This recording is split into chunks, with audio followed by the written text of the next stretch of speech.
Hi. Thank you all for coming. I'm Dan Galanti, Chair of the Selectboard, and this is the all boards meeting, we're calling it. So just as far as the mechanics of this, I'll go through a little bit of that before I actually formally open it. But since a lot of us have quorums tonight, boards and committees, we're going to individually open them all to start things off after I finish my little spiel here, talking about those mechanics, just to make sure we're in compliance with all certain specific laws and requirements there. I sort of went over that with the acting town administrator and town administrator prior to this meeting. So anyway, beyond that, the format is we needed some format, so there's a couple of items on an agenda, and really what this is something that Ryan wants to do. Ryan, who's back, Ryan, been away for a year, and what he wants to do quarterly with the boards and committees. He'd like to do this, and the main reason for this is to make sure that we can help each other as much as possible. And what I mean by that is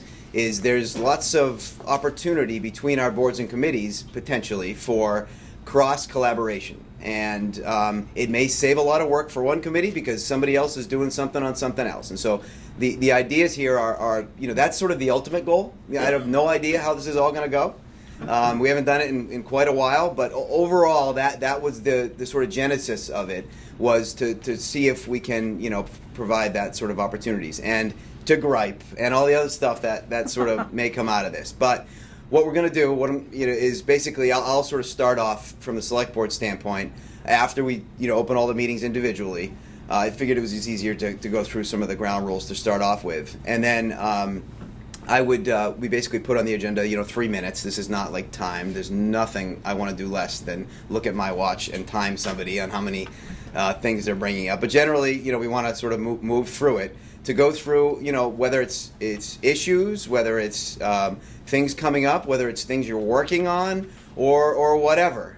There's really no specific format for that. But basically, as I go through things, which I'm going to, get done with this in just a minute, I'm going to basically go clockwise after the select board. So I'll open the meeting for the select board, and I'm going to go this way. So I don't know who's here from everybody. If you don't have a quorum, you don't have to officially open, but please introduce yourselves as well so we all know who you're at. But when we sort of get over there to you, if your chair's here or whoever's going to act as chair tonight, please sort of formally open your meeting. If you have any questions, this is as casual as it can be. It really will be. So anyway, I guess before I actually formally open, does anyone have any questions before we sort of get into the meat of what we're doing? Yes, sir, Chief. So this is a boards and committee meeting, not a department head meeting. No, it's some of that too. Okay. You're staying. You're staying. Okay, if that was what you were getting at. I see that the door is open and you're close to it, but that doesn't matter. But no, what Ryan is going to want to do in these quarterly, which we'll call this one the first, is going to be a board committee department meeting. So I will revise the next agenda or suggest that's revised. So any additional questions? No? Okay.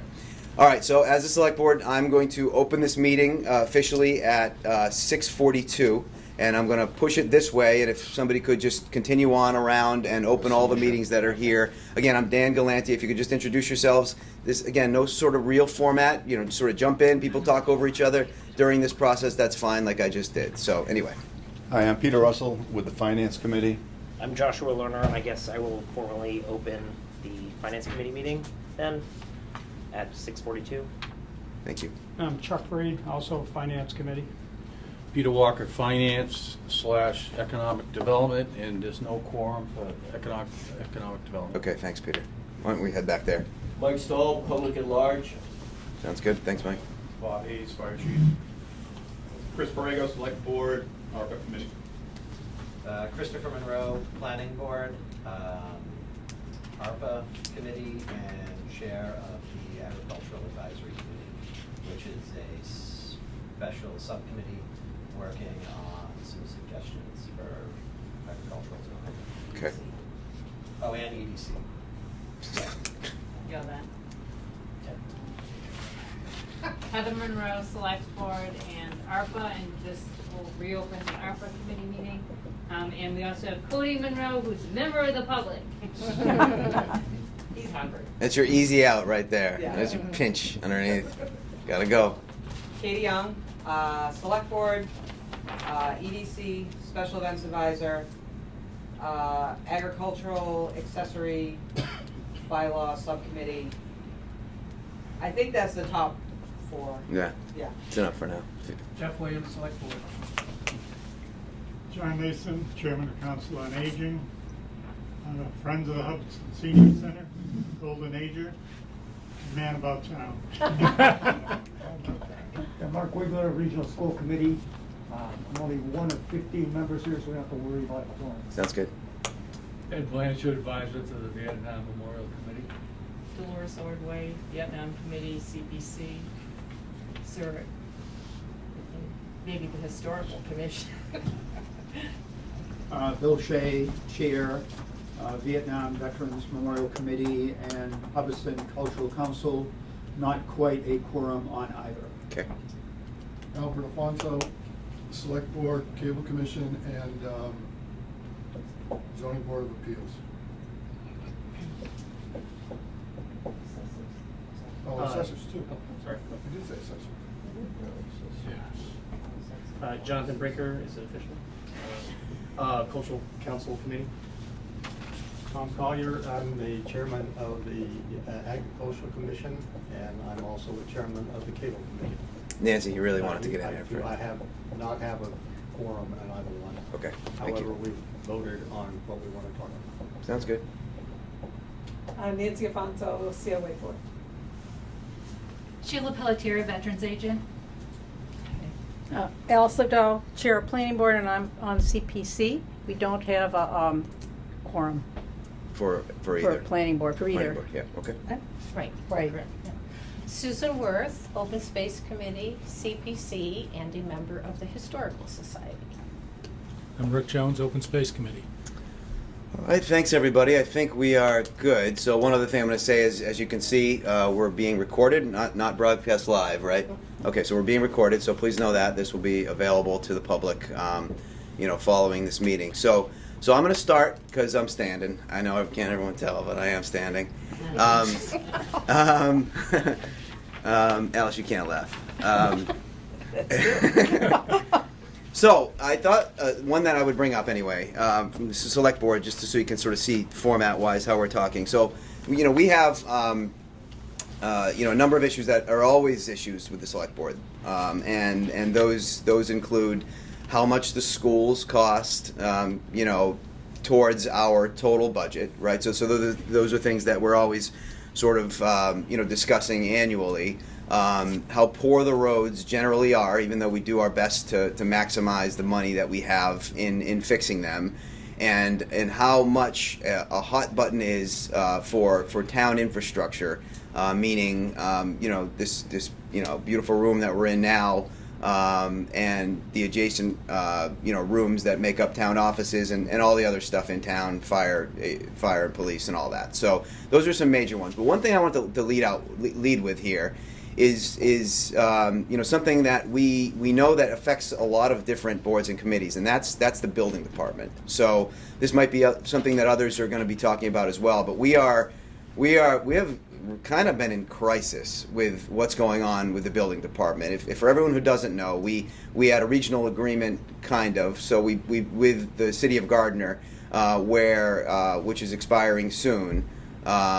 Essentially terminated, to be honest, but where for years and years, and I've been on the Select Board for 9 years, we had a part-time building inspector, and then we sort of segued out of it, and so we needed a partner, and Gardner, we were able to partner with them because they have a full-time department, and we were able to do some services through there. We did that out of need. We did vet it. We didn't just jump on it. We looked at another bunch of options. We looked at all the Quabbin towns and thought maybe we could get together, and for one reason or another, things didn't quite work out, and that's ultimately what we went with, and it didn't work. It's as simple as that. We heard a lot of gripes. We heard that there were a number of problems, not with everything, but with some major things in our town as far as getting things done. And that's, you know, one of those things that just drives you crazy when you're in small town government is you don't want to get that reputation. Yeah, small town government, can't get anything done, can't get in contact with anyone, you know, that sort of stuff. That just drives me crazy. So, but that's where we're at, you know, and it became, you know, pretty difficult. So we're in conversations now. We just had it on Monday night at our select board meeting that in this upcoming budget that we have in there is to really, for the first time, probably ever, but in at least recent memory, of putting a position of a building inspector into the budget with some salary, and that salary is at this point $60,000. Again, this is not in stone, and this has to be voted by the town. I'm just letting you know what we've been talking about, with maybe the hopes that we can make that position do more of the things that we've never done, such as enforcement. You know, for zoning board of appeals, the things that the building inspector is supposed to do as that officer, but things we've just never done. And then maybe we've talked to some other neighboring towns, such as New Braintree, who is much smaller, who wouldn't be able to have a full-time, that maybe we could be the sort of base of operations for a building inspector and have, you know, some other towns utilizing our inspector for their services and compensating us. So that's sort of one of the things that, you know, is right up top for things we're talking about right now. And those are, you know, those other couple things are things that we always talk about and will continue to. So anyway, that's sort of my 3 or 4 minute little thing here, and I'll just sort of pass it along. And after we do sort of go through all this, you know, conversation can ensue. Again, there's no real format, and I don't know what I'm doing here, right? So, you know, don't judge me for that sort of thing. But we do need to have some sort of format and rules, at least to keep things going. So anyway, that's just sort of start things off, and I just thought maybe push it over to the finance committee here and let us know what you're up to or what's on your mind. So again, my name's Josh Lerner. I serve as the vice chair, I believe, for the finance committee. I would reiterate what you said about the school committee and the assessments that we get in terms of our budget, which is a very difficult thing for us every year, both in terms of, I think, the timing of when the QRSD assessment comes out and how it relates to our budget timeline, but then also the variability of what the assessment ultimately is. The QRSD is a large percentage of our overall budget, and it's increasing, so it's sort of eating up all new growth that we have, and becoming sort of very difficult for us to sort of fit into our budget. So I think that's, for us, maybe one of the biggest challenges, is getting our budget together related to sort of what our QRSD assessment will be. Okay.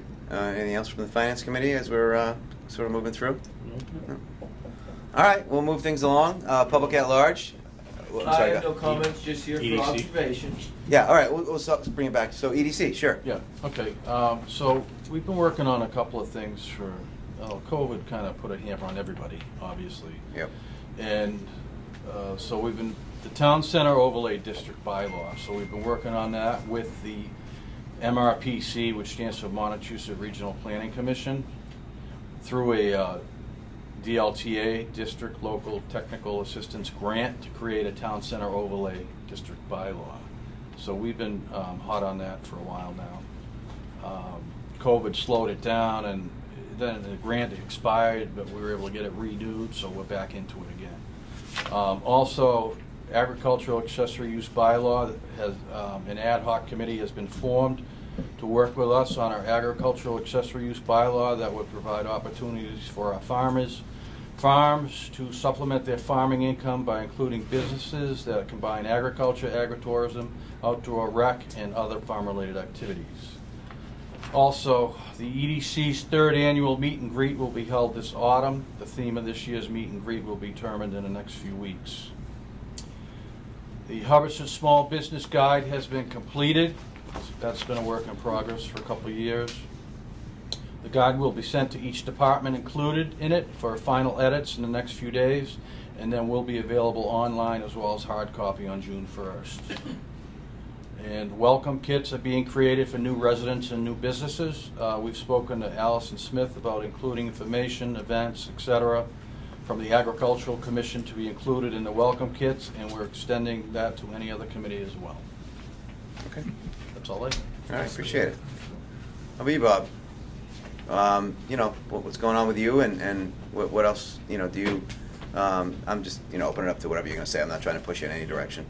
Fires, medicals, but the thing above that would be something not normal for us on a regular basis is we're gonna be meeting next week with a sales rep for the replacement for our engine 2 that we're trying to get, hopefully some ARPA funding for.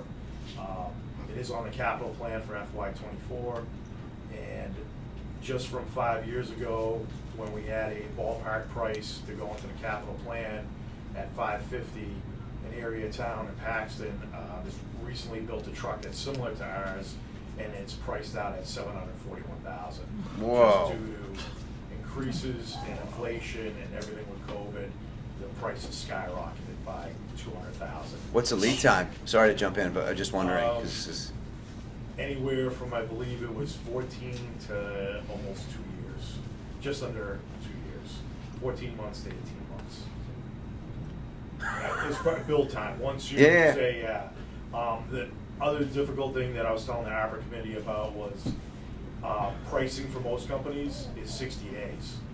So how do you work that into, we've got to go next year for a price at a town meeting if the price is only good for 60 days? So there's a lot of challenges with that, but the first step is meeting with the rep next week, so hopefully we get a better idea of what that cost is gonna look like. Okay. All right. So sort of just moving across the table again. No real format here, Chris. If you want to jump in, both Chris's. I guess Kay first. I'll pass. Okay. Well, I guess I'll speak to the Agricultural Advisory Committee. Okay. Which is an ad hoc committee that was spun off of the Selectboard, the Planning Board, and the Economic Development Commission.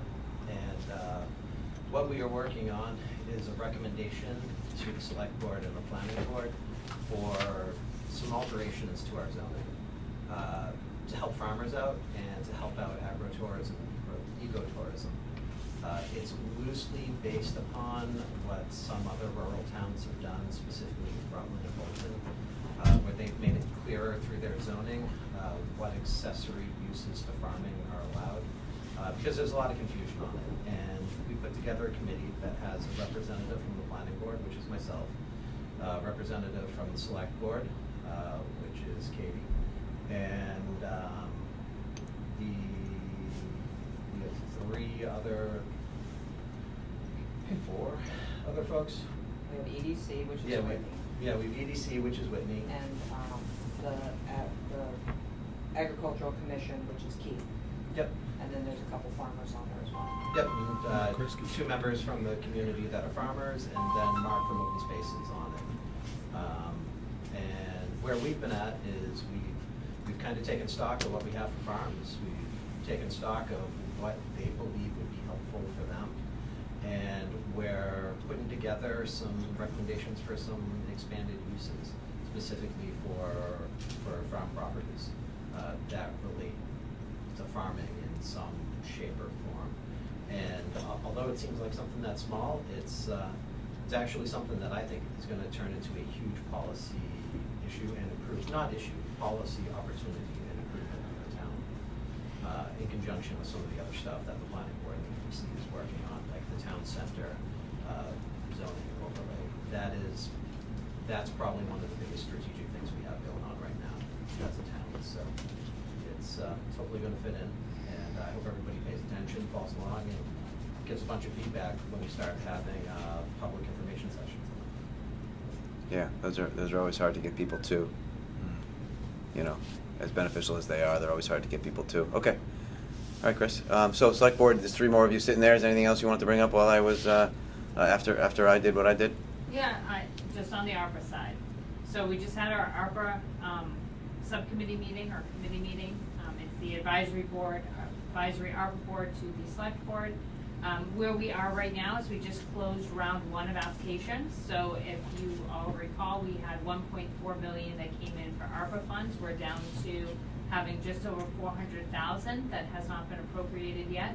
We're opening up the second round of applications. I think we decided tonight they're going to be due on July 15th.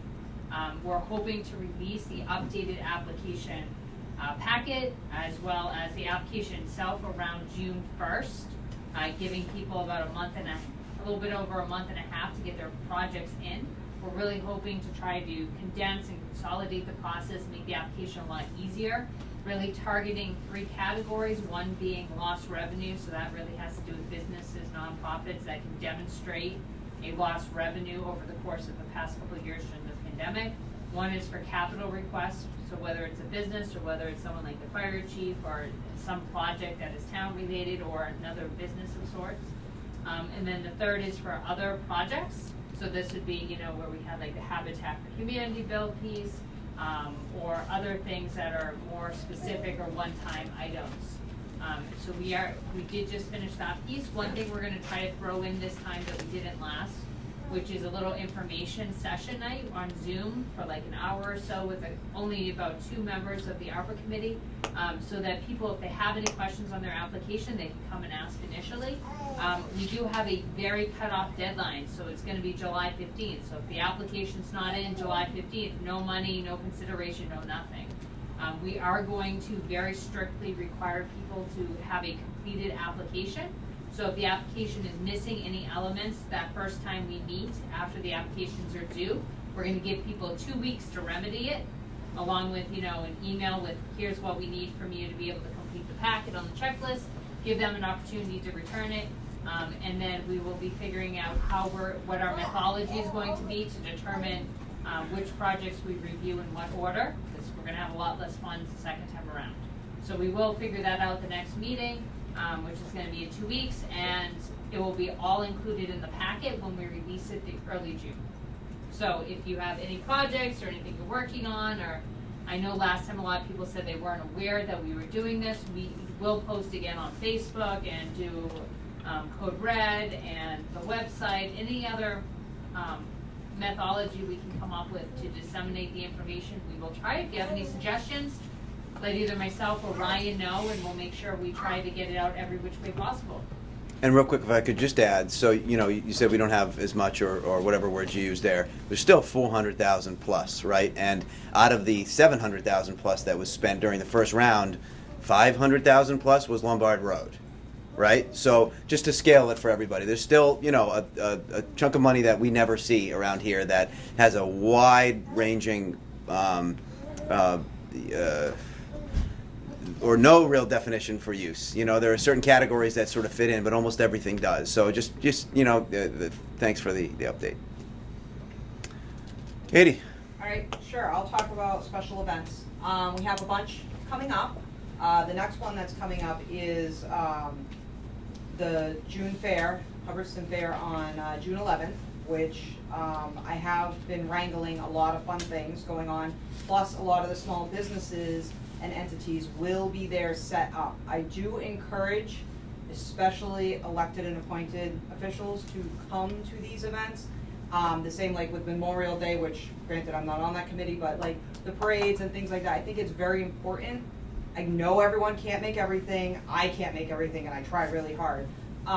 But if you can make some of the bigger ones, I think it does make a very good gesture to the town and to our residents to see our faces at these events, and I would very much encourage you all to come to the Memorial Day Parade, the June Fair, anything the Lions do, any of these large, breakfasts and things like that. I think it's extremely important. But also, it also shows our small businesses and our small entities that we do have in town that do come out, and they see us, and they see us coming through, they walk, they can talk to us, they can ask us questions. We're more approachable rather than just some board that sits behind a desk. That's kind of scary when you have to sit and ask questions or like apply for ARPA funds or ask, to use open space or something like that. It makes us much more approachable. So I just want to encourage everyone that's here and all of our boards and committees to come to things like the June Fair, Field Day, the Haunted Hayride, whatever large event is going on, the Harvest Breakfast, whatever, and just come out and say hi, especially to our small businesses that actually do set up, because we do have a lot of them, and a lot of people still don't realize how many small businesses we actually have in this town. Okay. That's what I got. Yeah, thank you. So Jeff, you're right. Anything? You good? All right, Mark, why don't we jump to you? You got what's Okay. going on with you? Just a couple points. I'm one of 4 school committee members from Hubbardston. The other members are Deb Chamberlain, Bob Bergeron, and Joanne Cormier.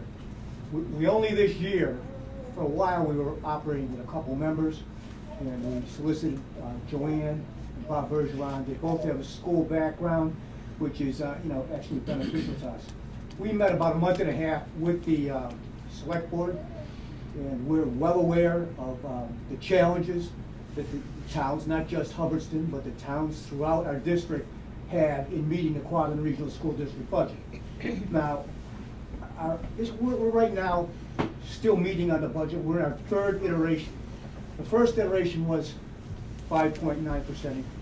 Obviously, that's high. When that translates into the assessment with the state formula, you then wind up with Hubbardston with a 12% increase. Several towns had significant increases, which obviously, we're concerned about. This isn't really it's a state issue as well as a local issue, which the select board is well aware of. Our last iteration, we went down 233,000, and we still hope to go down even further. And I believe the Senate budget, House budget's already out, the Senate budget, I think is coming out the week of the 20th, 24th, and we'll know whether there are additional revenues for the school district.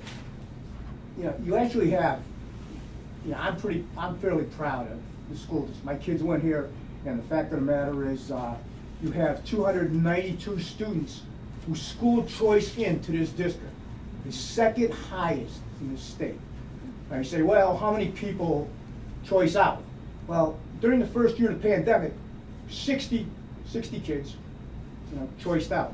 They thought that they would go somewhere else in whatever, and everything would be a little different or better, or for whatever reason. Maybe they lived in a community that was closer to the other school district. Well, 30 of them in the 2nd year actually came back to Quabbin, which is, a good indication of really the quality of education. Requested positions for this year, a number of the positions that we requested were really to bring back, special education can be extremely expensive. One placement in special education could be like $200,000, of which we wind up paying $100,000. Very, very expensive. We're trying to bring special education back in-house so we can hire some special education teachers. In addition to that, over the course of the last year and a half, we've had a lot of Zoom meetings relative to COVID, masking, learning with students, and a lot of parents were concerned over, their particular students, losing ground. If a student's in like 4th or 5th grade, maybe they're losing ground. A lot of them attributed to the fact that, a lot of parents attributed to the fact that they were wearing masks, that they were uncomfortable doing it. It was just a bizarre situation for everybody involved, including all the people in this room. So we're trying to hire some instructional aides, some instructional teachers to get students back up to the level where they should actually be at this particular point in time. This isn't a Hubbardston problem. This is basically a national problem. Some of the positions, intervention tutors, intervention specialists, and teachers of special education. Actually, enrollment, for a long time, enrollment had been sliding in the Quabbin Regional School District. I mean, 19 years ago, we had like 3,000 students. Right now, we're more in the 2,000 range. But we actually just turned the corner, and we're heading slightly up. We're up 119 students, which is actually Hubbardston is one with, they're up 53 students this year. So with the new development in town, brings new students, and hopefully this will be a trend that will also bring in some additional tax revenues. Some of the schools you talked about, I talked about school choice. Where do these students come from? We had 29 coming from Peter Sam, 72 students choiced in from where this year? 31 from Templeton, 55 from North Brookfield, 25 from Athol. So we have students basically from all this quadrant in north central Massachusetts actually coming here. So,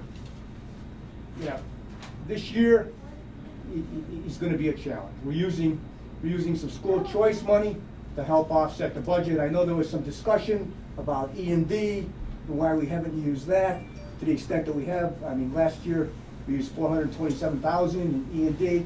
Well, the auditors, just like you guys have auditors, the town has auditors, the auditor comes in and says, well, you know, you keep doing it at this level and you're gonna be broke on E&D. And if we put another 427 in, we would have been down to something like 85,000 in the E&D budget for emergencies and such. So that's where we are. We totally understand what the situation is. We're going to be meeting probably a couple more times before this budget is finalized, and hopefully the state will come up with some additional aid. The state used to fund 70%, right? They used to, on the books, they're supposed to fund 100% of transportation. I think we may have got it up to 90% quite recently, but the state actually is now, what, they fund a total 48% of the education and 52% winds up with the towns. So we understand, we're working with you folks, and the other school committee members couldn't be here tonight, the ones from Hubbardston, but the fact of the matter is, they were at the meeting, a couple of them were at the meeting the other night, with a month and a half ago with the select board, and they also are aware of the predicament. We're all taxpayers. We're gonna do our best to move this down. Thanks, Mark. Okay. And thanks for saying what a beautiful room this is, by the way, because it is. And I don't believe it costs the town too much. Maybe $100, I don't even know. This was all done with volunteer money. And the volunteers are from the Golden Ages, the Council on Aging, we have a giving tree, and the Friends of the Hubbardston Senior Center. That's one thing for me that came out of our quest for a senior center up across from the athletic field. Everywhere I went, seeing what the best practices were, and I realized that they had a Friends. And so I established the Friends here in the Hubbardston Senior Center. It's been very successful. They're planning on what they can do to raise money. When was it, a week ago? We had pie for breakfast here. When I first heard it, I was at the meeting of the Friends, and he said, I don't know how this is going to go. And then after your sixth piece, you said, over pretty good. pies donated.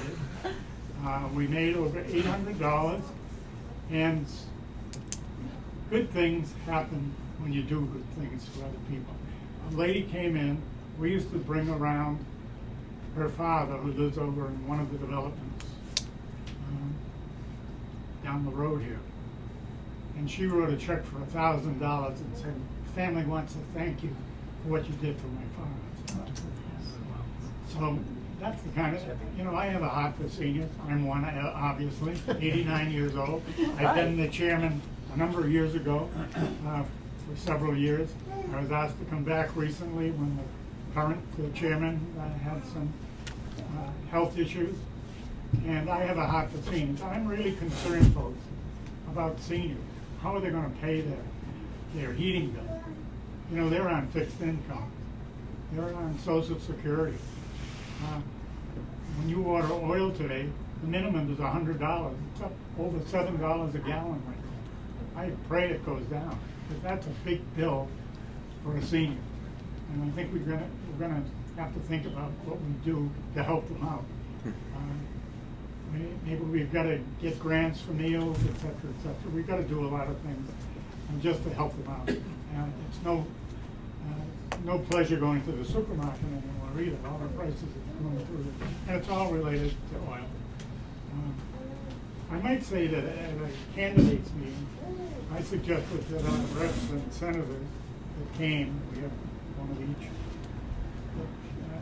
if we were supplying oil, fuel oil or petroleum to the Boston area, there'd be a tariff on that. They can't live without water, folks, and this is where they're getting it from, the Slavin region. So we need to think outside the box. In my former life, I thought outside the box. That's what I was known for. And I think we need to think about something that's going to take care of this problem, this transportation especially, and special needs. I have a special needs son. I was recently at a meeting locally, and there were 8 to 10 people there. Every one of them had a child or a grandchild that was autistic. And a number of years ago, in the 90s, Senator Caucus asked me to speak at the Joint Committee on Human Services. And I said, you've got a problem here, folks. This is a budget buster. It's about $100,000, or it was at the time. I have an autistic son. Everybody in that committee meeting had somebody in their family that was autistic. What's causing it? You know? I think it's got to be more people looking into that, because it's not going to get any better unless somebody does something. So I don't want to keep you any longer. I just want you to know that I'm happy to be back. 89 years old, still going strong. I graduated from the state.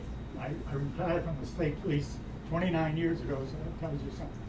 And they kept me an extra 7 years. So, Well, we you know, they asked you back, and they know you say your piece, so you know that's quite all right. So thank you for that, Ed. About 2 years ago, we tried to put forth to the CTA to rehab 6 of the 8 cemeteries that we have in town, and we couldn't get CPA funding because it had to be of historic nature in order to get the funding.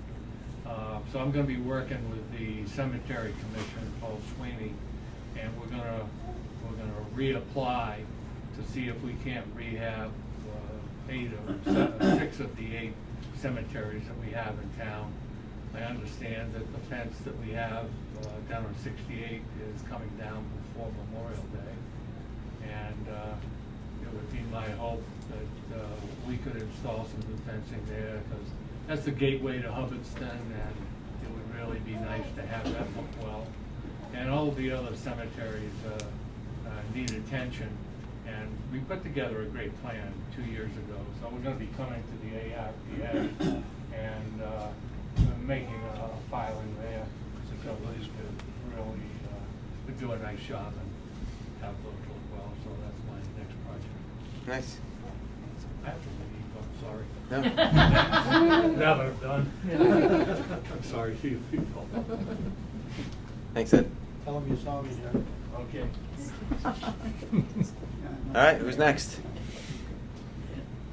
You're next.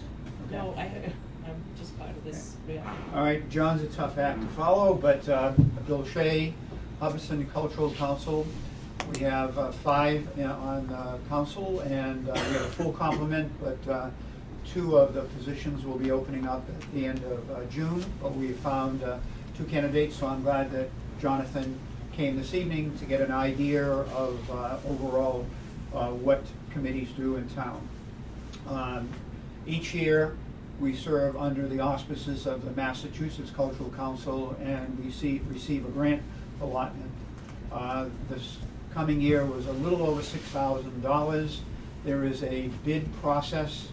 This year we had 25 grant proposals. We approved 14 of them, and this is a variety of cultural, educational, diverse activities that are performed at various locations in town, such as the fair, field day at the school, and at the library. And we always attend them to kind of evaluate how they go, so that if the same group applies for a grant the next year, we kind of assess how successful it was and how attendance went. You've asked how we could help, and I guess the way that we would ask you to help is to spread the word whenever you can, when you hear about one of these events, to reach out to people and have them attend, make them more aware of the activities that we do, because they are diverse and they all age groups and so on and so forth. So we got some pretty entertaining people that come along, and those of you who've seen them at the fair or the field day, I think would agree with that. So essentially, the help is exactly what I said, spread the word.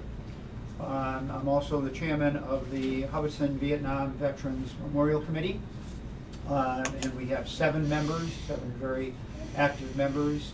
Our genesis was February of 2021, and we set up very ambitious goals, and that was to design, reach out and get bids for a fitting memorial for our Hubbardston era Vietnam veterans.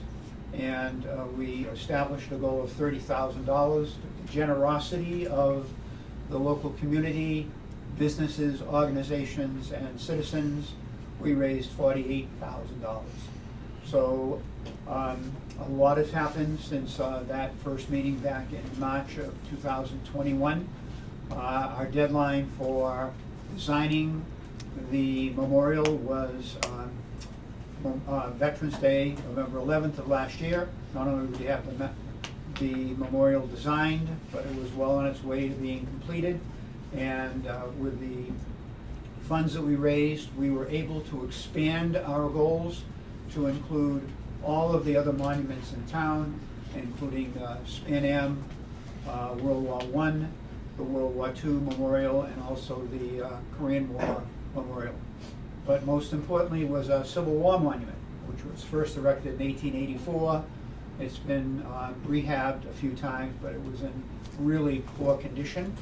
So we have spent a lot of time and effort, and I would certainly encourage you to take a look at what's going on the Common, because due to the additional funds that we raised, we've rehabbed the cannons, the cannonballs. There were 2 pyramids that disappeared over the years. We are replacing them tomorrow morning at 9:30. There'll be, Mr. Monuments will be there doing a final cleanup of all the memorials and also erecting the eagle, because we totally replaced the eagle, which was headless and also cracked and in very poor shape. So you'll notice there's going to be really nice landscaping, flowers. We were able to get a lot accomplished in a short period of time. On the 17th of May at noontime, the company will be coming with a crane and the actual monument. And so that's going to be a pretty auspicious occasion. As soon as we get it erected and leveled, we're going to cover it. So we want to kind of have a build-up for the important day, which is going to be Memorial Day, the 30th of May. And so we'll cover it up. And we were able to identify 204 residents of Hubbardston, past and present, who were eligible, who served between November of 1955 and April of 1975, which is classified as the Vietnam era period. And so the names are also 1 inch high, and on both sides of the memorial, and we're pretty darn proud of the monument itself. So at this point, I would like to encourage all of you to spread the word that this Memorial Day will be very, very special. We have a color guard coming from the Army National Guard. We have drill teams coming from Quabbin and Monty Tech. We have large contingents. I believe this will be the largest and the most special Memorial Day to be held in Hubbardston's recent history. The parade will start at 11 o'clock, and the services will begin at noontime. And at that point, at a particular point, we will ask all Hubbardston Vietnam veterans to come forth, and at that point we'll unveil the monument. So the help I'm asking for is to spread that word and get as many people there as possible to honor our veterans and enjoy what the rehab of the Common looks like. So that's about it. Yeah, that's great. Thank you. Al, you're up. Albert Alfonso, Board of Assessors. Our department worked through the pandemic as best we could. As you know, part of our responsibility is going out and conducting field exams of houses and walking through them. So unfortunately, as a result of the pandemic, we were unable to accomplish a small portion of our responsibilities, although now that we're kind of out of that phase and we're back to quote-unquote normal, we have resumed doing that. We're working on bringing everything, all our records up to date. And if you go around, you'll see there's some small growth. There's little pockets of growth here or there, a new house going up here, a new house going up there. So we're seeing some small incremental improvements, some small incremental new homes going up, which hopefully will increase our tax base and assist all the other departments that are here. Okay, great, thanks. Jonathan, by the way, do you want to jump in with anything, or no? You're good. Okay. What about you, Nancy? I have two just things to add to what John said. Of course. For the Memorial Day parade and program that's going on, I know there's lots and lots of things going on. One of the things that Claudia, our director, did was to call the Veterans Home in Worcester, and we have between 30 and 40 veterans. The bus company here, McCarthy, has donated a bus. They're going to pick them up and bring them here to ride or walk, on a float. So that's kind of cool. And then we're going to have an ice cream social here afterwards. So when it's all done, if you didn't hear about it, then certainly come on down. We do it every year, but only certain people really hear about it. They might be talking when they announce it, or maybe they don't announce it, whatever. Yeah, they want the ice cream for themselves. That's Yeah, why. there you go. But come on over. That's always a fun time. And then the one serious thing that we have with our seniors here is I only really am here 2 days a week in the center, but even that, I have seen so many come in and they're having trouble, one with the oil, but the other one is with the taxes. And we have a lot of seniors in our town who live by themselves. And they live with such limited budgets. They're looking for ways to help pay those. And we have a senior, which is something Claudia initiated, I'm not sure how many years ago, a senior tax write-off program. Work off. A work off, thank you. And they can work off 120 hours of volunteer work. And this is where we could really use your help. Now Sanda has given me some outdoor work, which is hard for a lot of our seniors, maybe now as this time comes on, but just like cleaning up the fields. And we have talked to some of the other departments, have given us some ideas, but if you have any ideas in your departments, any way that a senior could help you, we have one lady who comes in, and a couple ladies actually come in and do work with the town office people. They might be shredding papers, whatever. We have different people with different abilities. Some of them are the single women who are living alone, but we do have a couple of gentlemen, and I've been trying to take care of that the past year. So we would love it if you have any needs, if you know of any needs where they can do that in a capacity that would help them. Okay. Okay? Great, thank you. Tom? Okay, let's start with the Ag Commission. We're having a good time in some of the things that are going around about how to it's harder. I was reading the old review of the old history of the town, and when it was all agriculture, and then it morphed into people going into town over the years, and the agriculture kind of started to die off. And now it's slowly morphing back the other way. We're doing really pretty well, and the only things we're looking to do right now is to make sure that the provisions of the bylaw for right to farm are held up, and that's why we have we got people out from our group watching over that. And the other thing we're looking at, and it was covered here, we're trying to get a brochure together. One of the things that I'm the guy that brought this bylaw years ago to town, and there was a good reason for it in this area, because we were hitting a lot of we were having some people coming in from other more urban places, and who had, you know, trouble with being in a, you know, truck going down here with manure in it, my God. So, and so that's what we try to apply. What we do for the town is we don't really have a lot of power to go do anything other than if someone comes to one of your committees that's got some problem with a farmer, get to us and let us go see if we can. Mostly it's two individuals who don't like each other, and those are, sometimes you can fix them easy, sometimes it takes a little bit more time. But, so that's what we're doing in the Ag Commission. The Cable Committee, as you know, we're over here, she's waving at us. She's here, you know, making sure that all these, you know, that we're doing what the law says we have to do, which is to, you know, have open meetings. So if we're going to have a meeting like this, or any one of our meetings, you know, they should be open. And we're doing pretty well at that.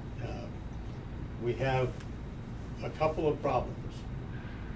And one of them is that we have some committees who have put us off for a couple of years, just for one reason or another. We have decided as a committee that that is done. I'm sorry if it means that you're going to lose people on your committees who don't want to be photographed, but that's what the law is. And what will, if you tell us we can't come to your meeting, we will ask you to go to the Selectboard and see if they'll order us to not do it. Way to kick the can down the road there, thanks. Al? I'd like to support the chairman here and also say something on behalf of the Cable Commission. I don't know if anybody here knows, but we have two active members and one former member under John Nason, who are all on the Cable Committee, and at any time over the past, 5, 6 years, 7 years, John? Yeah.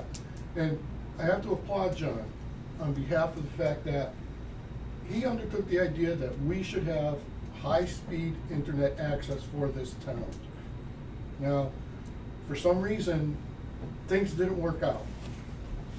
The governor of the state undertook a plan where his administration provided high-speed internet access to rural communities here in Central Mass. Brianne was the town administrator at that time. She interacted with the people in Princeton, and they were unwilling to allow us to tap, and my understanding is they were unwilling to allow us to tap into their line so we could possibly extend from them to Hubbardston, okay? With fiber. With fiber, right. When John was a member of the committee, John stressed the fact that the entire town should have fiber throughout the entire town. The best we could do when we were negotiating the contract with Comcast was basically here, the 3 buildings right here in the center of town. This building, the school, and the town offices where the town clerk and the planning board sits. So everybody else has got coax or regular, what I'm going to call regular internet access. Over the past 2-3 months, when Zoom ended and we were allowed to meet in person, we revisited this topic through the Cable Commission. I've done a little research on it. The town of Wendell, Massachusetts, with only 1,000 residents, was able to put high-speed internet access throughout the entire town for approximately $3 million. Okay? Driving down through here today, I was listening to NPR. Rural Kansas, where they did this big 5-minute interview commentary about rural Kansas being unable for years gone by to get high-speed internet access, but all of a sudden they can have high-speed internet access through some plans that are available to them. Okay? Now, their land mass is much bigger, their lot mass, or the size between the houses, however you want to define it, is much larger than here if we go from one portion of Hubbardston to the outermost portions of Hubbardston. But yet they were able to accomplish it. The state of Vermont, which I think is comparable in some ways, rural-wise to Hubbardston, they were able to get it. I know this ARPA money is coming in. I've met with our current town administrator, Dave Nixon, who's been very, very supportive for getting high-speed internet access here in the town. And his hope was that we would be able to assign some monies from ARPA in order to provide high-speed internet to the town. I personally tried downloading and forwarding a document from my son, who was attending college in New York. Couldn't do it. Couldn't get it through the internet here. Just couldn't take that big a document.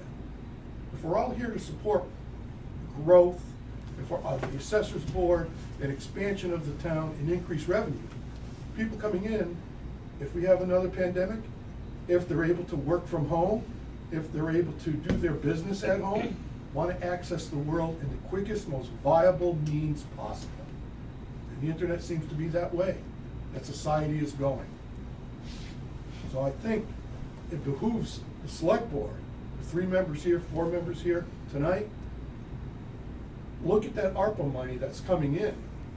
And I'm not saying that we should be more important than anybody else, but apply that money to high-speed internet access throughout the town and pay for it ourselves. Because Comcast won't do it.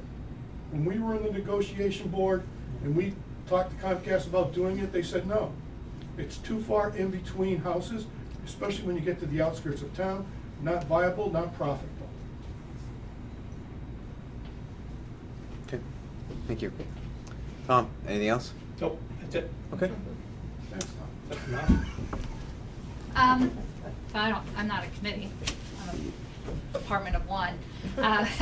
So I'm Sheila Pelletier. I actually started in December, so I'll just introduce myself and let you know what I plan on doing. I served 30 years in the military. I'm an Iraqi veteran, and I did emergency management, so I worked at MEMA for a while. Operations, logistics. I started as a computer programmer, so I kind of have a wide area of expertise. I worked at the Hubbardston Environmental Lab for a while as their lab technician. So actually it's really good to be here and be able to help our veterans in this town. I think it's really great that Hubbardston decided to actually hire somebody who's going to sit here in Hubbardston and really dedicate their energy to the town. I'm also the VSO in Templeton, but it's 2 separate jobs. So when I'm here, it's all about Hubbardston. My mind's always going. I'm going to talk to Claudia at the Senior Center. We're going to start a coffee social up for veterans and people who want to talk to veterans. I do a luncheon. I've talked to the VSO in Gardner, hopefully get some synergy going and getting some programs out here. I'm going to start a reboot recovery program. It's for PTSD, people suffering from PTSD and helping to heal with that. My husband, who did 37 years in the military, owns a house in Hubbardston. He's also a preacher. He just became a ordained minister. He's going to be helping with that program. My son is a 8-year, also Iraqi veteran here in Hubbardston. So I do VA claims. We have a state chapter 115, which is for veterans that are experiencing financial insecurities. I'll process that paperwork. Any questions, any ideas, I'll try to keep my ear to the ground, and if I feel like I can help somewhere or be a benefit to a group, I don't mind going out and helping. You'll probably see my face at a lot of these special occasions, because one of the hardest things as a VSO is actually getting out there and getting people, like you said, Kate, familiar with their faces so that they don't mind coming to you and saying, I got a problem, or I know somebody who has a problem that can help me. So I've never turned away anybody for a VA application or to talk. So normally as a VSO, you're in that town, but normally, like, you would come to me and say, I have a friend who's in Leominster and he needs help. I don't know boundaries. A veteran helps a veteran no matter what. So hopefully I'll be a great asset for the town. You'll see me around more often, and we can also help some of our senior veterans get some help like they're needing with this with the restraints on that income that they have. So that's what I'm hoping to do while I'm here. Thanks. I'm no expert, but you appear to be qualified. So thank you for that. That was well presented, and thanks for the introduction. Okay, why don't you go, Alice? Okay. So planning board in Hubbardston is also the Affordable Housing Committee. She's been very active in this year. Top issues, I kind of, certainly the zoning enforcement and building department people, the building inspector is also the chief zoning enforcement officer that goes out and makes determinations. I mean, we rely on him. That needs to be solved. We recognize the need. There's a lot of need in town for more low and moderate income housing opportunities for seniors, individuals, families, that make, so the people qualified it's more than a third of the town. The people that make less than 80% of the median income, right? And there is really a great need for that. Some of the things that particularly relate to the planning board, we really need to update zoning bylaws. There are serious errors and it hasn't been updated in years, and I'm having trouble getting that done. So if there's suggestions on that. We are in the process of finishing the master plan, which is very important, where the whole town's been resurveyed and looked at, and should come out with some great ideas. We're down to the implementation chapter on that. All the boards and committees in town worked on that. It's just a tremendous project. Spearheaded by MRCP and MRPC, and grant funded. Very little of it came from local funds. We have some problems that we know exist as the planning board. There's essentially no industrial land in town. There's one little district at 62 and 68, and all of it's either wet or protected or belong to DC. There's really no available land for that. There are also hundreds of acres of blighted land in the other end of town from old gravel pits, which things should be done with. The town has a gravel pit, 15 acres. We're hoping to use it as the Affordable Housing Committee to build more senior units. Not a bad location, not too far from Walmart and the grocery store. Sadly, it is polluted by lead from the shooting range that was there. And we can't move forward with that project until the cleanup's done. And the next step in the cleanup is $50,000. And there's no money to do that. We'll submit an ARP application. If we had more help, we could write a brownfield application. But it sits there and it's not likely to be reached. Zoning enforcement is a problem in town. There's a lot of land being used unlawfully, and we get complaints, and there's nothing we can really do about it. So we need a process, and we need an enforcement officer. We do have, one of the reasons we don't have more single-family units, more multifamily units, is because pretty much the limit in what you can build in this town is duplexes. There is no zoning for multifamily housing, which could be done now, could be done at the gravel pit, because the sewer availability has been a restriction, but there are solutions to that now that are better. So we're looking into that. We also started acquiring, as the Affordable Housing Committee, some tax title lots, and 2 of those have come to fruition we're looking at. We know there's poor cell phone service in this town. We now have a special permit coming in to put up a cell tower. It'll be big news soon. They're coming to us tomorrow night to present the ideas. If you want to tune in, it's broadcast. Again, as he pointed out, as Christopher pointed out, we're working hard on this accessory farm use, but we're not spearheading it. That's an EDC initiative. We have inadequate bylaws regarding solar farms in terms of how much you can clear cut, limits on sizes, limits on view, so we're working with that bylaw. We have two new zoning bylaws on the town warrant this year. One involves battery energy storage systems, energy generated either from the solar fields or through the lines, and a new accessory dwelling unit bylaw. And we're just completing the first affordable house in town, which was built by Habitat for Humanity with tremendous help from the Volk School, and it is almost done on Ragged Hill Road. So I have two suggestions though. One is Habitat for Humanity also runs a critical repair program, and they took us into their jurisdiction. So if people need help with a roof that qualify or another major repair, I'll try to post that on the website, our planning board website, and you could refer that. And the other thing that I'm aware of is that MRPC is holding hearings now on the infrastructure grant money that's come in, and I think that has some high-speed internet build-out possibilities in it. That should be looked into as another source. Right. Anyway. And that's not insignificant. You know, Massachusetts, we went through this the other night, on Monday night, as far as in Selectboard and different revenue sources that are forthcoming.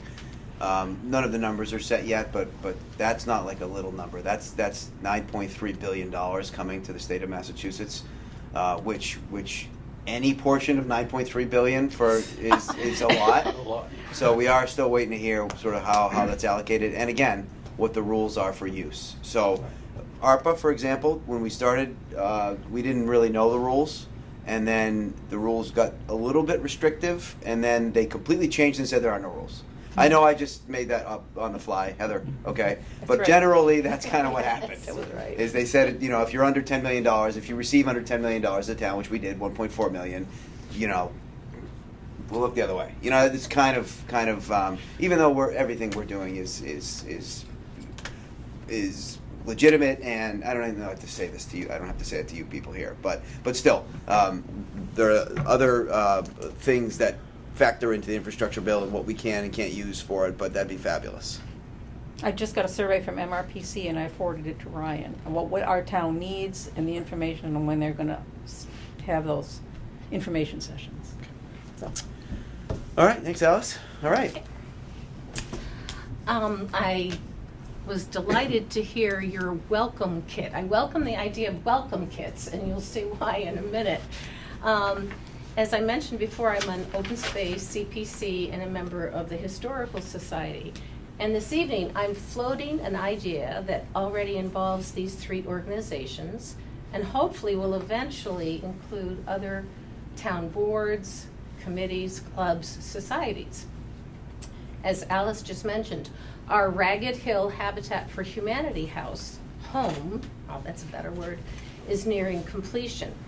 And wouldn't it be a nice idea, a welcoming gesture for various town groups to offer a gift to our new Hubbardston family?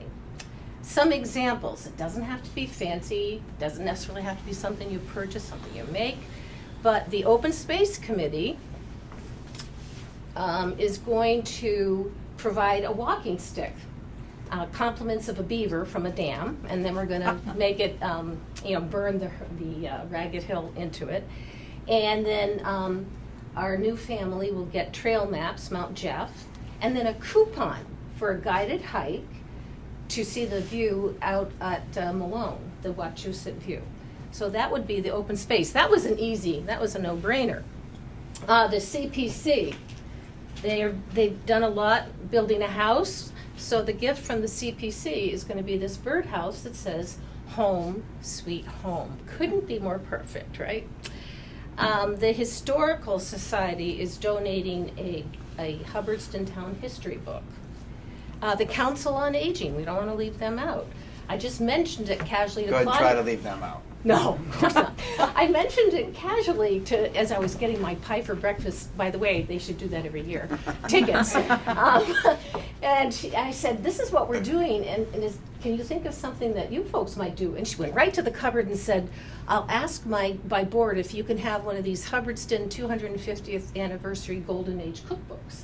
So that was an easy one too. Now, it might be more difficult for some groups. Some people may not be interested in it, but you get the idea.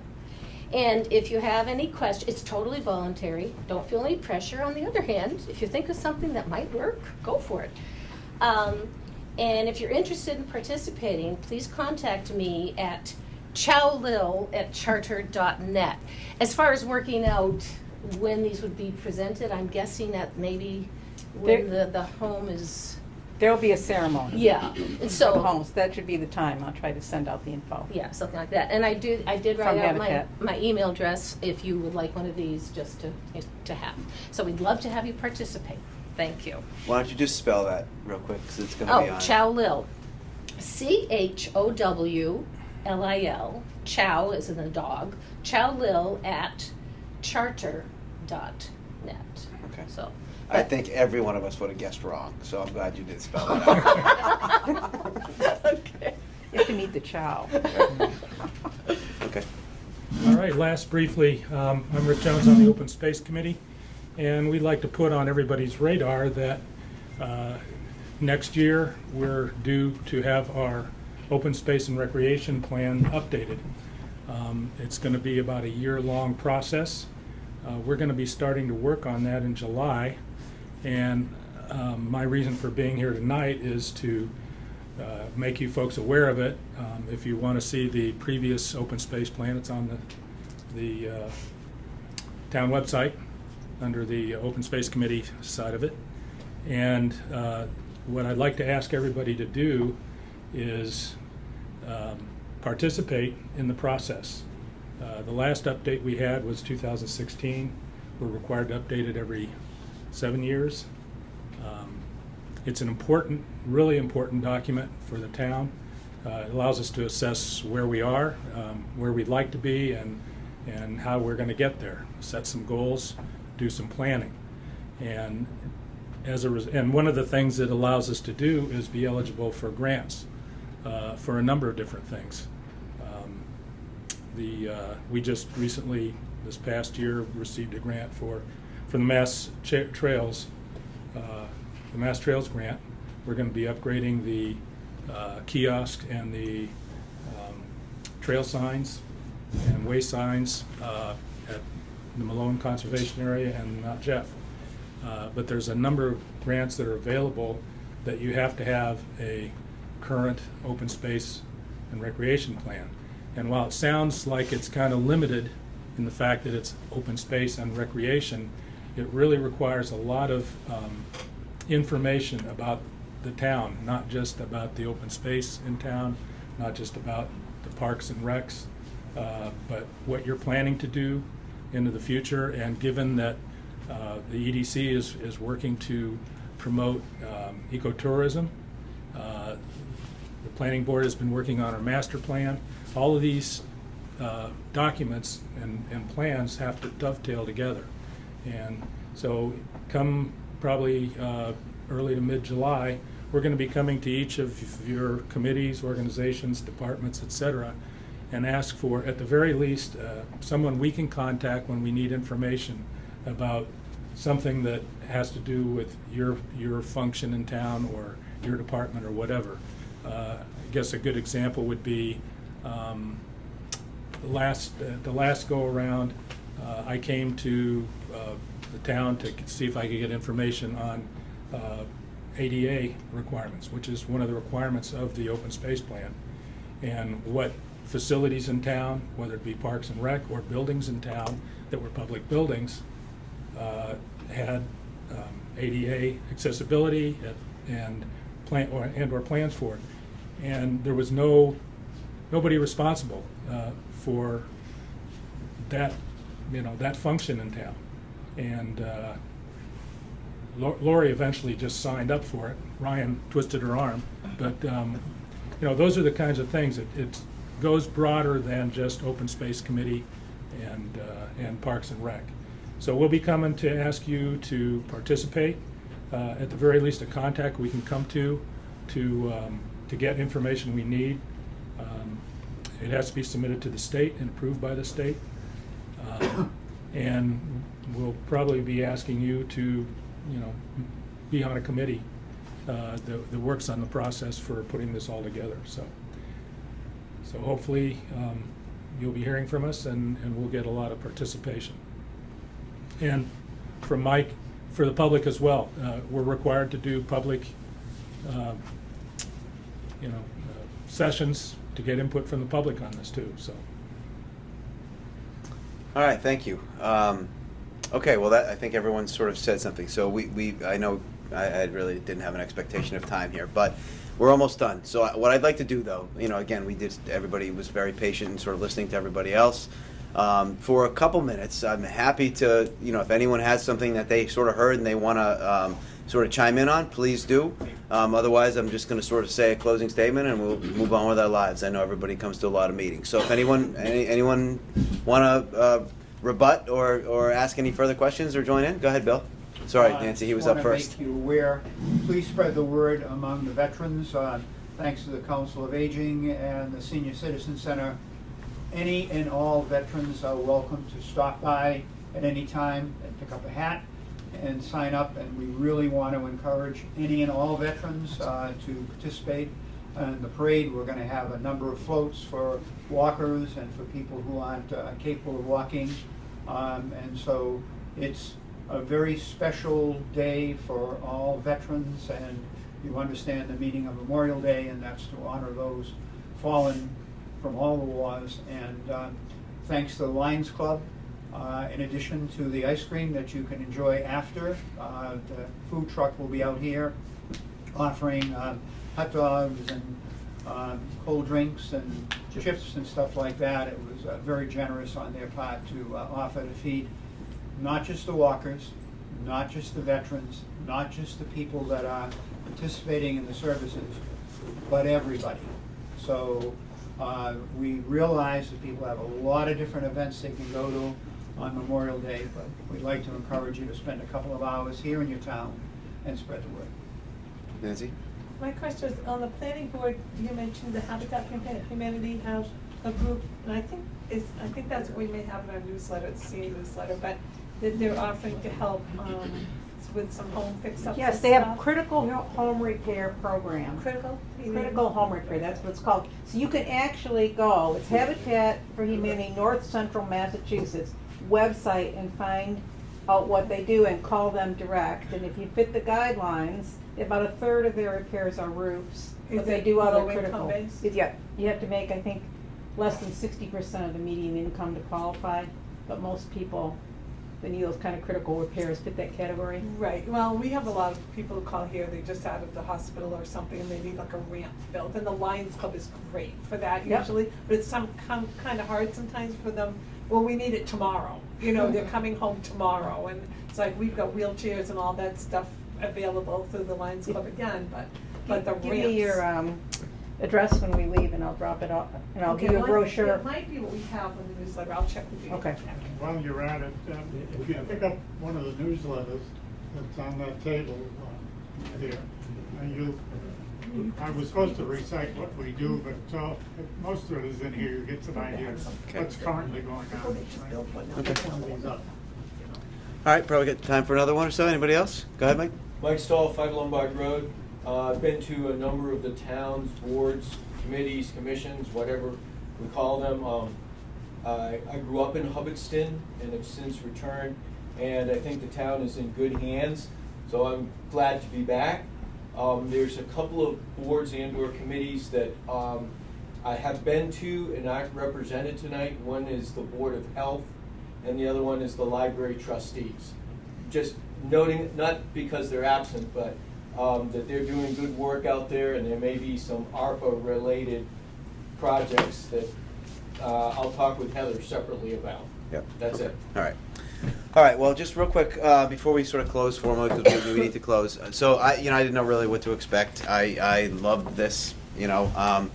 I think if for nothing else, and we'll see, we all have to sort of lie down in bed tonight and sort of noodle on what we heard and whether or not there's this cross collaboration thing that I sort of led off with. But overall, it's nice to sort of be around people who are also sort of working hard for this common goal and the common good, which is Hubbardston, right? So, I'm very, very thankful for everybody who made time to come out here tonight.